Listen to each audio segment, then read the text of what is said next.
Hi there, this is Richard from Ascend Education. Now today I'm going to be going over the last example for the Hungarian algorithm solver. So you guys can see how to use the software and then how to complete it by hand. Now, this was last year's VCAA exam 1 Hungarian algorithm solve question. It's pretty long. Now I'm going to show you how long it takes to do by hand and then how long it takes to do on the CAS, and you guys can just simply compare. So, we have 5 children, Alan, Brianna, Chamath, Deirdre, and Ewan, that are to be assigned to a different job by their teacher. The table below shows the time in minutes that each child would take to complete each of their jobs. So, here's our matrix. And the teacher wants to allocate jobs so that to minimize the total time taken to complete the 5 jobs. In doing so, she finds that 2 allocations are possible. If each child starts to allocate a job at the same time, the first child to finish could either be. So, we're going to do this by hand, and like I said, I've typed everything all up. We're just going to follow the steps so you guys can have an approximate estimate of how long it would take to do the question. Like I said, it'd be obviously faster because I've pre-written out all the steps and I haven't made a single error.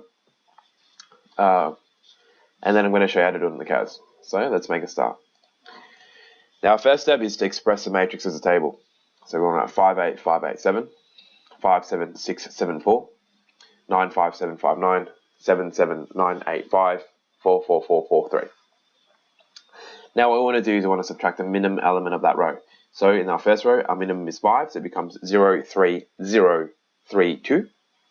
Our second row, our minimum is 4, so it becomes 1, 3, 2, 3, 0. The minimum of our third row is 5, so it becomes 4, 0, 2, 0, 4. Our fourth row, our minimum is 5, so it becomes 2, 2, 4, 3, 0, and the minimum of our last row is 3, so it becomes 4 ones and a 0. Now what we need to do is subtract the minimum of each column. Now, as we can see, there's a 0 in every single column, so the minimum in each column is 0. So, we leave it as is, right? Our next step is to cover our 0 elements with the minimum number of lines, right? We cover the ones with the most zeros first, so our first and our third, and then our 5th row. And as you can see, we don't have 5 lines, and therefore we don't have a minimum allocation. Now, if this minimum allocation is not found, we find the smallest uncovered value, and we subtract this number from all the uncovered values, and then we add this to the number to where the lines intersect twice. So, our minimum, in this case, is 1. At this point here, it would become 3. At this point here, it would become 5. And this would be 0, 2, 1, 2. This would be 1, 1, 3, 2. This would all be zeros, as you guys can see here.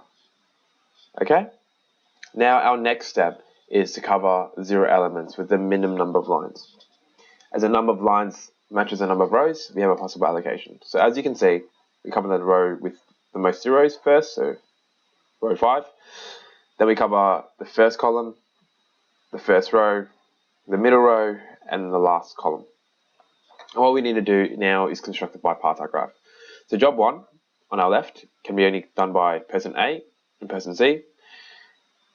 Job 2 can only be done by person 0, so by person A and person E. Job 3 can only be done by person B or person D. Job 4 can only be done by person E. And job 5 can be done by anyone. So if we do that, we generate this massive bipartite graph. Okay? And what we need to do is just eliminate based off what we do know. So job 4 can only be done by person E. So E can't be done by anybody else. This means that job 2 has to be done by person B. Okay. Sorry, job 2 must be done by person A. And this is what we get. Okay. Now, once we do that and we cross out the ones that can't be allocated, job 3 and job 5 have to be allocated to either B or D. Right? Therefore, B or D are interchangeable.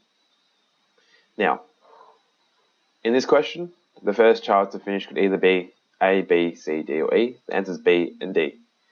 Now, let's have a stop there. Now, this question was pretty quick, mainly because everything was typed up and all the steps are there.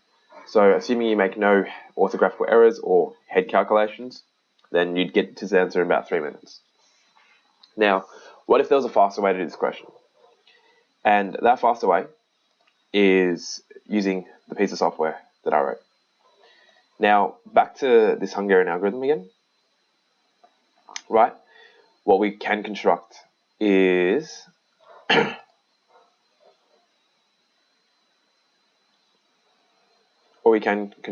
our allocation matrix. Now, because this is in the correct format, person first, and then task on the side, we don't need to rewrite it. We can just type it all in, and we can get our answer.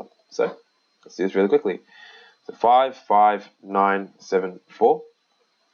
Then we get 8, 7, 5, 7, 4. We get 5, 6, 7, 9, 4. And we type in 8, 7, 5, 8, 4. Now, person E is 7, 4, 9, 5, 3. There we go here. And our minimum time is 24, and it's combination number 54 or 49. Now, on our next page, or you go to your book, the combinations are here. So 49 is in here, so 54, right here, and 49, which is right here. So this is what we write out, and this is what we get. Now, if we highlight our allocation matrix, we can see that 5, 5, 5, 5, and 4, because task 1, or job 1, is done by Shema. Task 2 is done by person A. Task 3 is done by person B or D. Task 4 is done by E or E. Now, this question is asking for who will finish first, and that's task 5, which takes only 4 minutes. So, as a result, task 5, which is a 4-minute task, can only be done by D or B. So our solution is Brianna or Dira. Now, this only took about a minute. Okay?